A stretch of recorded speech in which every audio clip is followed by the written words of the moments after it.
Hello students, कैसे हैं आप सब। आशा करती हूँ आप अच्छे होंगे और अच्छे से अपनी पढ़ाई कर रहे हैं वर्चुअल क्लासरूम देहरादून में। बच्चों, आज हम क्लास 7 का जो आपका सब्जेक्ट है साइंस, उसका चैप्टर मोशन एंड टाइम को कंटिन्यू करें। तो बच्चों, पिछले लेक्चर में हमने ये देखा था कि मोशन यानी गति क्या होती है, गति के प्रकार हमने समझे थे, जिसके बेस में हमने एक एक्टिविटी की थी और हमने ये देखा था कौन सी वस्तु आपकी जो है स्ट्रेट लाइन मोशन यानी सरल रेखीय गति करती है, कौन सी वृत्तीय गति यानी सर्कुलर मोशन करती है और कौन सी आवृत्ति गति करती है। इसके बाद हमने ये डिस्कस किया था कि कोई भी वस्तु तेज या धीमे कैसे होती है, हमें कैसे पता चलता है कि कोई वस्तु तेज चल रही है या धीरे चल रही है। इसके बाद चाल क्या होता है ये हमने देखा और इसको समझने के लिए हमने एक एग्जाम्पल देखा। यानी हमने ये देखा था जब भी हम ये कहते हैं कि कोई भी वस्तु 50 किलोमीटर प्रति घंटे की स्पीड से चल रही है, 50 किलोमीटर प्रति घंटे की चाल से चल रही है, तो इसका अर्थ यह है कि 1 घंटे में उसने 50 किलोमीटर की दूरी तय। इसका अर्थ क्या है? इसका अर्थ ये है कि जो टोटल डिस्टेंस है या कुल जो दूरी है वो 50 किलोमीटर की है, क्योंकि कुल 1 घंटे के समय में तय की गई। अगर हम बात करें किसी भी वस्तु के चलने की, तो हम ये जानते हैं कि पूरे 1 घंटे में कोई भी वस्तु एक समान चाल से नहीं चल सकती है। शुरुआत में वो धीरे धीरे चलती है, फिर स्पीड पकड़ती है, फिर उसके बाद तेज चलती है और फिर धीरे चलती है। यानी पूरे 1 घंटे में कार या कोई भी जैसे कि कार है, उसकी जो स्पीड है, उसकी जो चाल है वो एक समान नहीं रहे, वो कभी ज्यादा होती है, कभी कम होती है, कभी ज्यादा होती है, कभी कम होती है। तो हम जब भी बात करते हैं स्पीड की, तो हम एवरेज स्पीड या औसत चाल का जो है कॉन्सेप्ट लेते हैं। तो अगर हम औसत चाल, ठीक है, यानी एवरेज स्पीड की बात करें, औसत चाल की बात करें, तो जो आपकी एवरेज स्पीड होती है, average speed is the total distance cover divided by total time take. यानी जब भी हम औसत चाल की बात करते हैं, तो औसत चाल क्या होता है कि कुल कितनी दूरी तय की गई है बटा कितना टाइम लगा, यानी कितने टाइम में कितनी दूरी तय की है, कुल कितने टाइम में कुल कितनी दूरी तय की है, यहाँ हमारा औसत चाल या एवरेज स्पीड हो। औसत चाल तय की गई कुल दूरी को लिए गए कुल समय से विभाजित करने पर प्राप्त होता है। तो अगर हम स्पीड की बात करें, तो स्पीड या आप कह सकते हैं एवरेज स्पीड, तो एवरेज स्पीड कितना होता है? Total distance upon total time, यानी औसत चाल बराबर कुल दूरी तय की गई बटा कुल समय लिया गया। यानी एक निर्धारित दूरी तय करने में कितना समय लिया गया है, टोटल कितना समय लिया है, इसका जो रेशियो होता है, इसका जो अनुपात होता है, वो औसत चाल दिखाता है, औसत चाल को बताता है।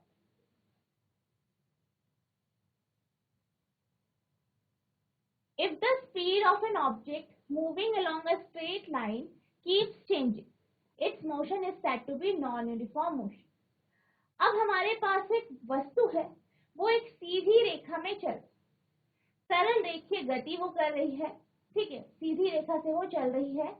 तो हम क्या कहते हैं कि जब भी कोई भी वस्तु एक सीधी रेखा में चलती, एक स्ट्रेट लाइन में चलती है और क्या करती है, सीधी रेखा पे चल रही है, लेकिन उसकी जो स्पीड है, उसकी जो चाल है वो बदल रही, यानी पूरे के पूरे जो टाइम है, पूरे के पूरे समय में जितना उसने ट्रैवल किया, उस समय उसकी अगर स्पीड सेम नहीं है, चाल एक जैसी नहीं है, तो इस तरीके का जो मोशन होता है, इस तरीके की जो गति होती है, उसे हम असमान गति कहते हैं। यानी हम ये समझ सकते हैं कि हमारे पास एक कार, ठीक है, हमारे पास एक कार, ये एक सीधी रेखा में चली, सीधी रेखा में चल रही है। अब सीधी रेखा में चल रही है, स्टार्ट हुई, पहले 30 मिनट में इसने 15 किलोमीटर की दूरी तय की। दूसरे 30 मिनट में इसने 12 किलोमीटर की दूरी तय की। तीसरे 30 मिनट में इसने जो है 14 किलोमीटर की दूरी तय की। यानी आप यहाँ पे देख सकते हैं कि स्टार्टिंग का या शुरुआत में जो आधा घंटा है उसमें इसने क्या किया, 15 किलोमीटर की दूरी तय की, 15 किलोमीटर की डिस्टेंस ट्रेवल। अगले 30 मिनट में, यानी जो अगला 30 मिनट है उसमें इसने 12 किलोमीटर की दूरी तय की। अगले 30 मिनट में इसने 14 किलोमीटर की दूरी तय की। अगर हम इसकी स्पीड निकालें, क्या निकालें, इसकी स्पीड निकालें, तो आप ये जानते हैं कि स्पीड क्या होता है, डिस्टेंस अपॉन टाइम होता है। ठीक है, अब आप इसे अगर सॉल्व करते हैं तो पहले केस में आपका 0.5 किलोमीटर पर मिनट आया है, दूसरे केस में आपका आया है 0.4 किलोमीटर पर मिनट, तीसरे केस में आपका आया है, तो तीसरे केस में जो स्पीड आई है वो 0.46 किलोमीटर पर मिनट आई है। तो आप देख सकते हैं पहले आधे घंटे में 0.5 है स्पीड, दूसरे में 0.4 है, तीसरे में 0.46। तो आप यहाँ पे देख सकते हैं कि जो स्पीड है या जो चाल है उसमें चेंजेस आ रहे हैं। ठीक है, पूरी की पूरी जो जर्नी है, ठीक है, जो भी आपने दूरी तय की है इस कार के द्वारा, तो उसमें हर एक आधे घंटे में जो दूरी तय की है वो कितनी कितनी स्पीड में की है, 0.5, 0.4, 0.46। तो आप देख सकते हैं कि तीनों केसेस में जो पूरी जर्नी है उसमें क्या हो रहा है, हर आधे आधे घंटे के अंतराल में जो है स्पीड बदल रही, चाल बदल रही है। तो हम ये कह सकते हैं कि ये जो बॉडी है या ये जो कार है वो नॉन यूनिफॉर्म मोशन में है या असमान गति में। यानी जब भी कोई भी वस्तु एक सीधी रेखा पे चल रही है, सीधी रेखा पे गति कर रही होती है और उसकी जो है स्पीड या चाल चेंज होती रहती है पूरी जर्नी में, तो हम ये कहते हैं कि ऐसी वस्तु जो है वो नॉन यूनिफॉर्म मोशन करती है या असमान गति में है। अब हम बात करते हैं यूनिफॉर्म मोशन। अगर हम यूनिफॉर्म मोशन की बात करें तो यूनिफॉर्म मोशन वो मोशन है, वो गति है जिसमें कोई वस्तु एक सीधी रेखा में चलती है। किसमें चल रही है, सीधी रेखा में चल रही है। लेकिन क्या हो रहा है, जो उसकी पूरी जर्नी है, जो उसकी पूरी की पूरी यात्रा है, उसमें जो उसकी स्पीड है, उसकी जो चाल है वो एक जैसी है, वो चेंज नहीं हो रही है। पहले केस में क्या हो रहा है, वस्तु सीधी रेखा में चल रही है लेकिन उसकी स्पीड बदल रही है, उसकी चाल बदल रही है।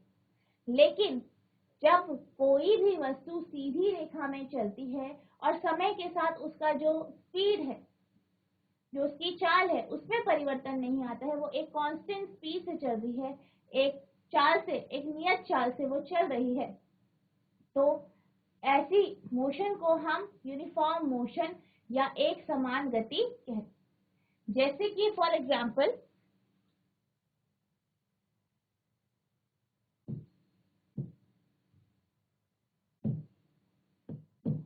एक कार है, वो चल रही है, पहले एक घंटे में, ठीक है, पहले एक घंटे में वो जो है, पहले एक घंटे में वो 12 किलोमीटर की दूरी तय करती है, दूसरे एक घंटे में वो 12 किलोमीटर की दूरी तय करती है, तीसरे एक घंटे में वो 12 किलोमीटर की दूरी तय करती है।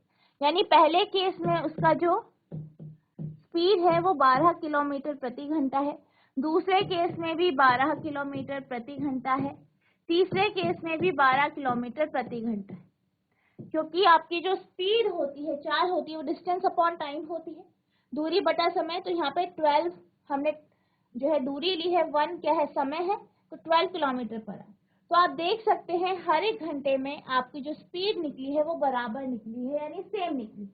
यानी इस पूरी यात्रा में, इस पूरी जर्नी में जो ये कार है, इसने जो दूरी तय की है वो हर एक घंटे में बराबर है। यानी इसकी जो स्पीड है, इसकी जो चाल है वो कैसी है, एक जैसी है, कांस्टेंट है। इस प्रकार का जो गति होती है, मोशन होता है, उसे हम यूनिफॉर्म मोशन या एक समान गति। If the speed of an object moving along a straight line keeps changing, its motion is said to be non uniform. यदि किसी सरल रेखा के अनुदिश गति करने वाली वस्तु की चाल परिवर्तित होती रहती है तो उस वस्तु की चाल असमान कही जाती है। यानी कोई भी वस्तु है वो गति कर रही है, एक सीधी रेखा में चल रही है, ठीक है, और क्या हो रहा है, उसकी जो स्पीड है, उसकी जो चाल है वो बदल रही है, तो ऐसी गति को हम असमान गति कहते हैं। On the other hand, an object moving along a straight line with a constant speed is said to be uniform motion. इसके विपरीत किसी सरल रेखा में अनुदिश वस्तु की नियत चाल से गति एक समान गति कहलाती है। यानी जब भी कोई भी वस्तु एक सीधी रेखा में चल रही है, एक स्ट्रेट लाइन में चल रही है और समय के साथ उसकी जो स्पीड है वो चेंज नहीं होती है, यानी वो एक कांस्टेंट स्पीड से एक समान चाल से वो चल रहा है, तो इस प्रकार की जो गति होती है उसको हम एक समान गति कहते हैं या यूनिफॉर्म मोशन कहते हैं। कि हमें जब भी ये जानना होता है कि अभी टाइम क्या हुआ है तो हम क्या करते हैं, हम घड़ी देखते हैं, चाहे आपकी कलाई घड़ी हो, चाहे आपकी कोई डिजिटल वॉच हो या फिर दीवार घड़ी। इसके माध्यम से हम ये जान पाते हैं कि क्या समय हुआ या समय का मापन हम इसके माध्यम से करते हैं। लेकिन जब हम पुराने समय की बात करते हैं, पुराने टाइम की बात करते हैं, तो पुराने समय में जो हमारे एंसेस्टर थे, जो हमारे पूर्वज थे, वो खगोलीय जो एक्टिविटी है, क्रियाएं हैं, उनको देख के ये जानते थे कि समय क्या हुआ है या समय का मापन करते थे। जैसे कि जब एक जो पहला सूर्य उगता है, फिर दोबारा जब आपका जो सूर्य डूबता है तो उसको वो एक दिन कहते थे। और इसी तरीके से वो जब सुबह एक जो आपका जो होता है कि सूर्य उगता है और सूर्यास्त होता है, इस तरीके से वो देखते थे कि क्या जो आपका दिन हुआ है। इसी तरीके से वो हफ्तों को गिनते थे दिनों के अकॉर्डिंग और साल गिनते थे। इसी तरीके से वो तारों के माध्यम से, यानी जो तारे हैं आसमान के तारों से वो ये देखते थे, या सूर्य की जो पोजीशन है, उसकी जो स्थिति है, उससे वो ये देखते थे कि समय क्या हुआ है, टाइम क्या हुआ। यानी बेसिकली वो जो खगोलीय जो क्रियाएं हो रही है, जो भी आसपास, जैसे कि सनराइज हो रहा है, सूर्य उग रहा है, सूर्यास्त हो रहा है, इसको देख के वो यह अपने समय को मापा करते। Our ancestors noticed that many events in nature repeat themselves after a definite interval of time. हमारे जो पूर्वज थे वो क्या करते थे, वो नेचर देखते थे, वो अपनी प्रकृति को देखते थे और वो देखते थे कि जो हमारी प्रकृति है वो खुद को रिपीट करती है, खुद को दोहराती। The time between one sunrise and the next was called a day. पहले सनराइज, पहले के सूर्य उगने से दूसरे दिन के सूर्य उगने को वो पूरा एक दिन मानते थे। Similarly, a month was measured from one new moon to next.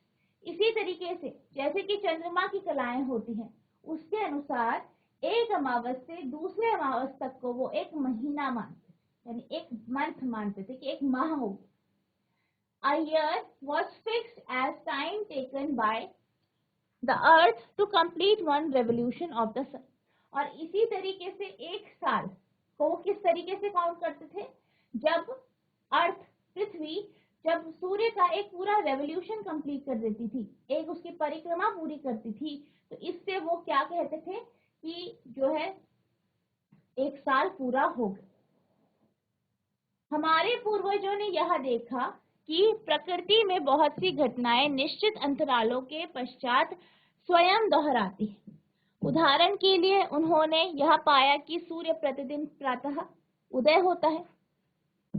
एक सूर्योदय से अगले सूर्योदय के बीच के समय को एक दिन कहा गया है।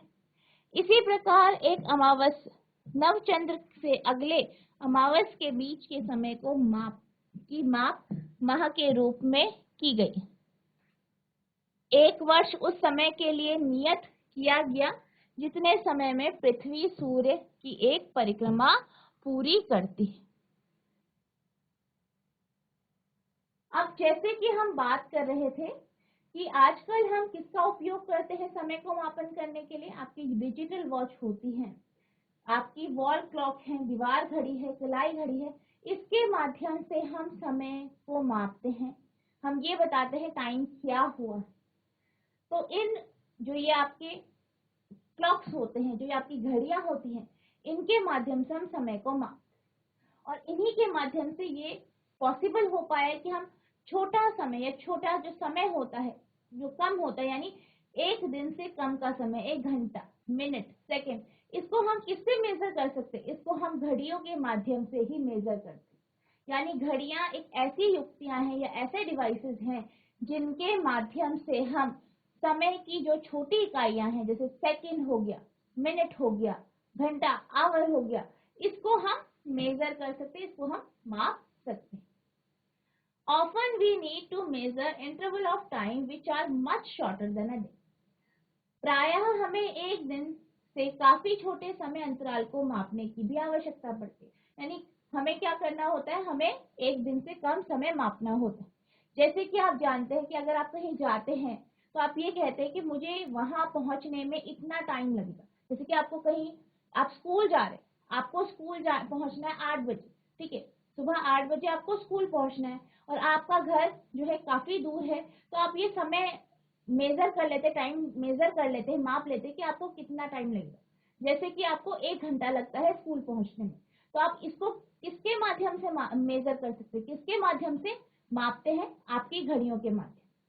तो घड़ियों के माध्यम से आप इसे मापते हैं, उसी के अनुसार आप अपने घर से तैयार होके स्कूल के लिए निकलते हैं और फिर अपने जो टाइम है, स्कूल का जो समय है, उससे पहले स्कूल पहुंच जाते।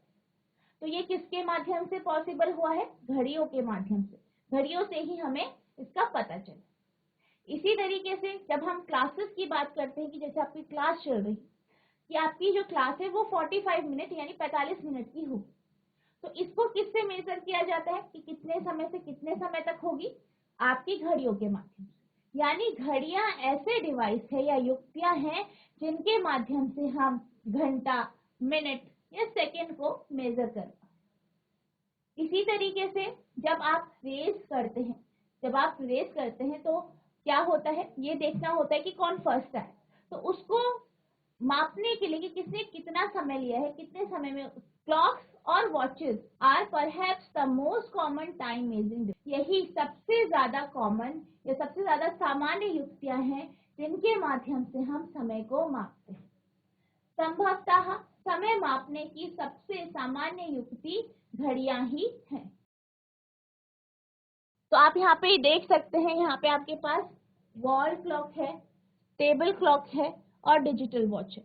तो ये जो क्लॉक्स हैं, ये क्या है आपकी? ये आपकी घड़ियां हैं जिनके माध्यम से आप समय को मापते हैं।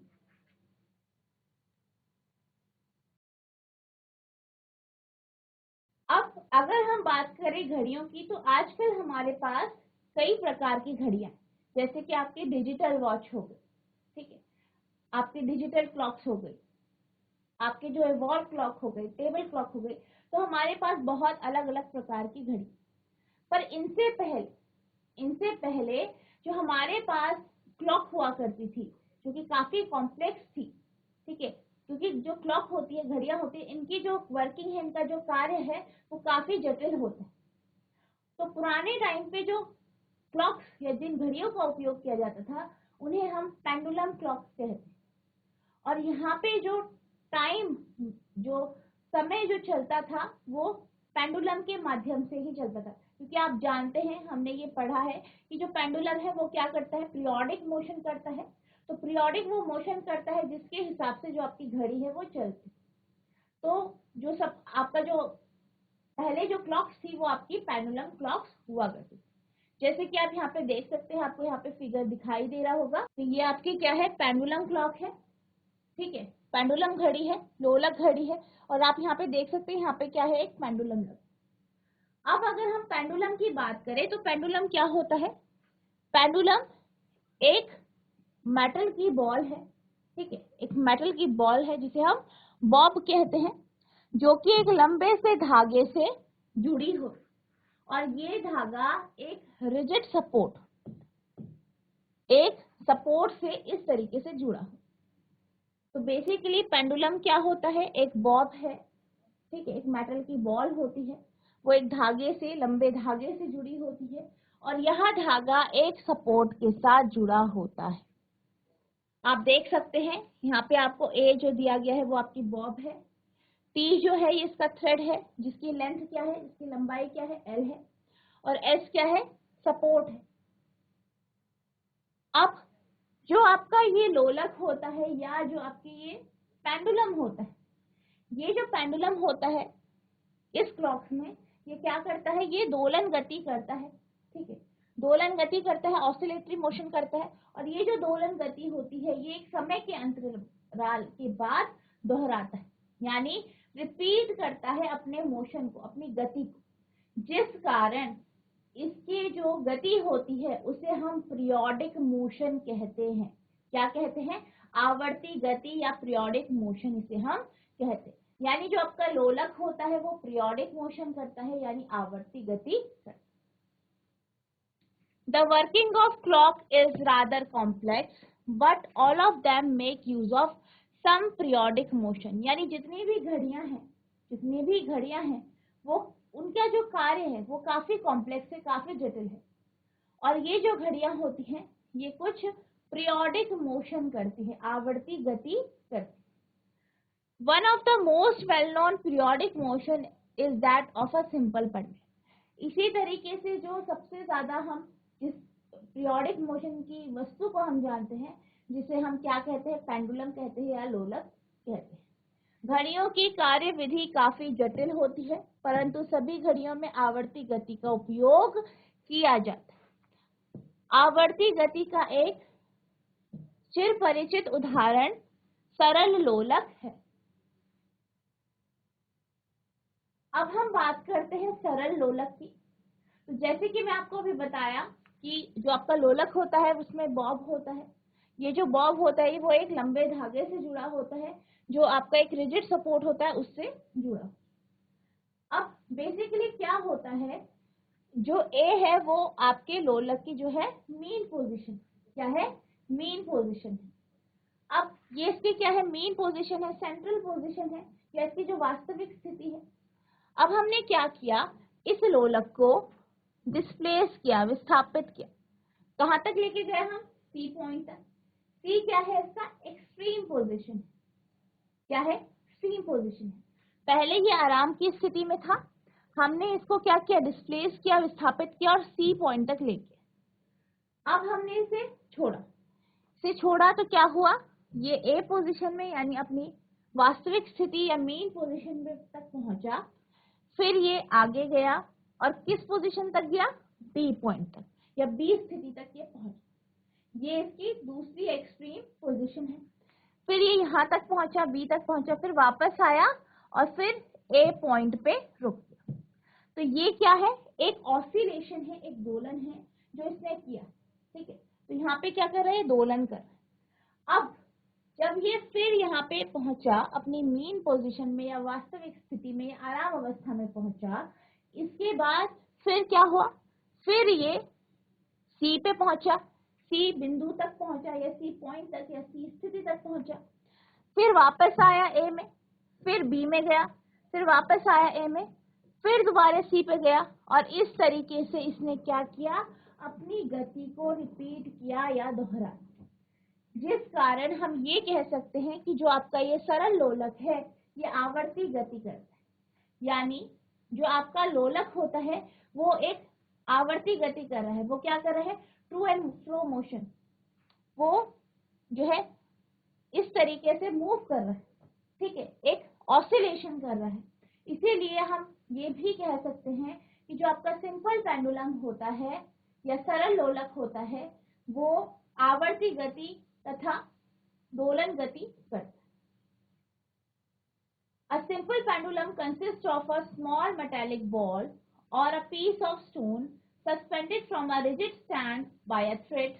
यानी अगर हम बात करें साधारण लोलक की, तो साधारण लोलक में एक धातु की छोटी मेटल की बॉल होती है, धातु की क्या होती है, बॉल होती है, गेंद होती है, या कोई भी पत्थर होता है, पत्थर का टुकड़ा होता है, और इसको एक थ्रेड के माध्यम से, धागे के माध्यम से सपोर्ट से जोड़ा जाता है या सपोर्ट से इसे लटकाया जाता है। The metallic ball is called Bob of the pendulum. अब ये जो धातु की बॉल है, इसको हम क्या कहते हैं, बॉब कहते हैं, यानी ये लोलक का क्या होता है, बॉब होता है। The pendulum at rest in its main position. अब जो पेंडुलम है, जब वो मेन पोजिशन पे है, तो वो किस पे है, विराम अवस्था में, रेस्ट की पोजिशन में। When the bob of pendulum is released, after taking it slightly to one side, it begins to move to and fro. अब हम क्या करते हैं, इस पेंडुलम को एक साइड लेके जाते हैं, साइड में लेके गए, फिर ये इसने टू एंड फ्रो मोशन किया, यानी ये क्या करने लगा, इधर उधर गति करने लगा।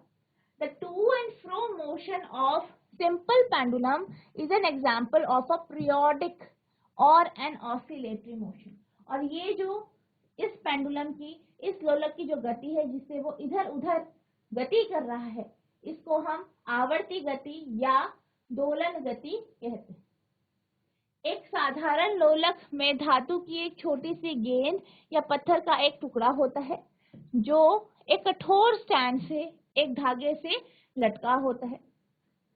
गेंद को लोलक का गोलक कहते हैं।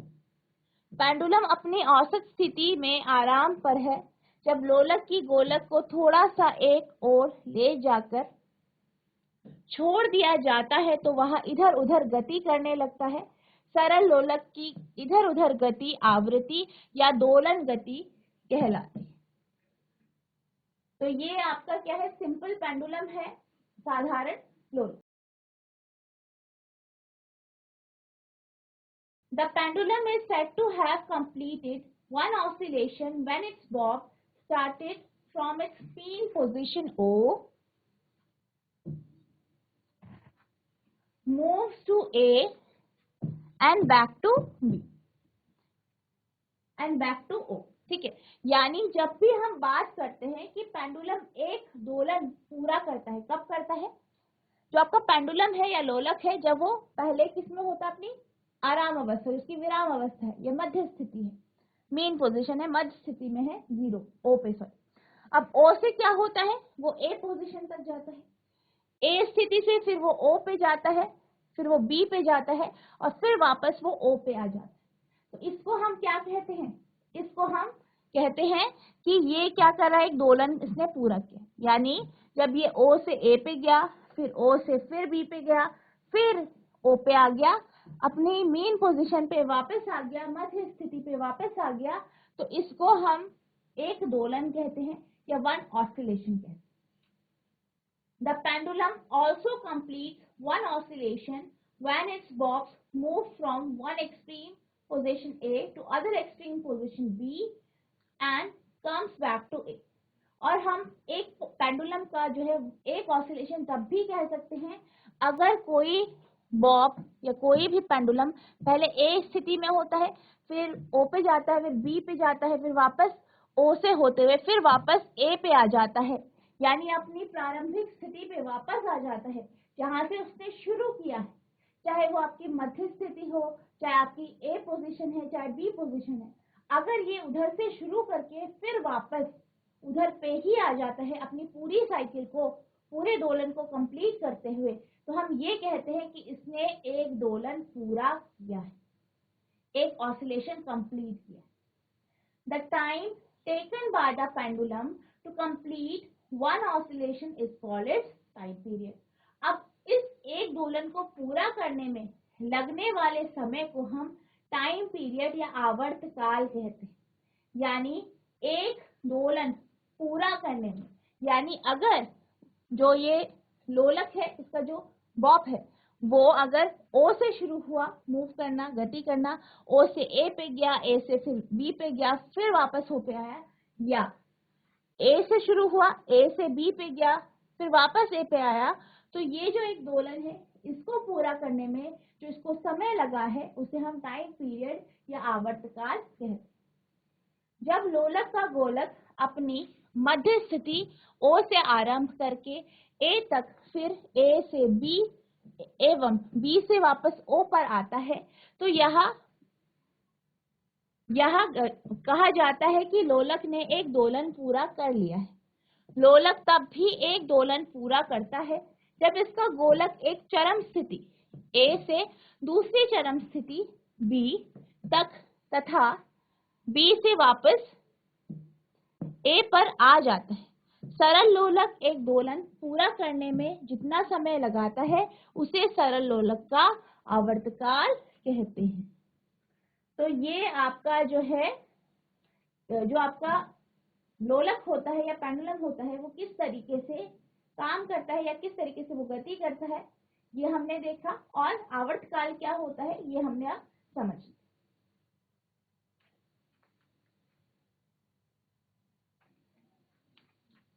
तो बच्चों, आज हमने जो है क्लॉक के बारे में पढ़ा, घड़ी क्या होती है कि कॉन्सेप्ट को देखा।